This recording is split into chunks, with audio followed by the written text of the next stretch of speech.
Ra'iisul Wasaaraha Xukuumadda Federaalka Soomaaliya Maxamed Xuseen Roble ayaa meesha ka saaray in uu damac ugu jiro xilka madaxweynaha Jamhuuriyadda Federaalka Soomaaliya waxa uuna shaaciyay in uusan isoo sharxi doonin doorashada la filayo in ay dhawaan ka dhacdo Soomaaliya. Ra'iisul Wasaaraha Xukuumadda Federaalka Soomaaliya oo ka hadlayay munaasabad ka dhacaysay degmada Daynile ee gobolka Banaadir ayaa ku adkaystay ballanqaadna ku sameeyay xukuumadda ee ku aadan hogaaminta geedi socodka doorashada daafurnaanta degdega ah laguna kalsoonaan karo. waxa uuna ballan qaaday in uu sinaan doono dhammaan musharaxiinta u taagan xilka madaxtinimada dalka Soomaaliya.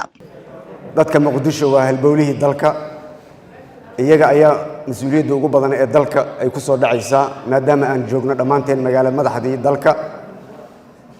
waana waajib in la saaran in doorashadaas aan u wada guntanno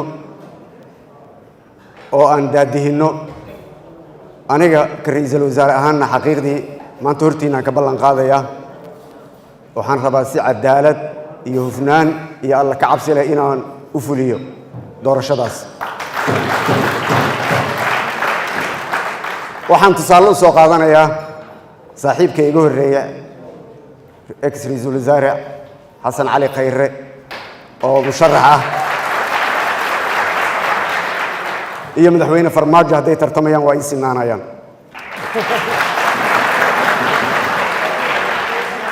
wax dan ah oo gaar ah kama lihi doorashadan, cid gooni ah oo aan leeyahay hebel adan ku wataa oo aan ku xaglinayaana ma jirto. cadaaladdaas inaan falaa layga rabaa hadduu ilaahay raalli ka noqdo. walaalahay musharaxiinta iyaga waxaan leeyahay markastaan aan dhihi jiray igu kalsoonaada aniga ayaa idin jooga. dambiishaas wixii hore xun oo sambir.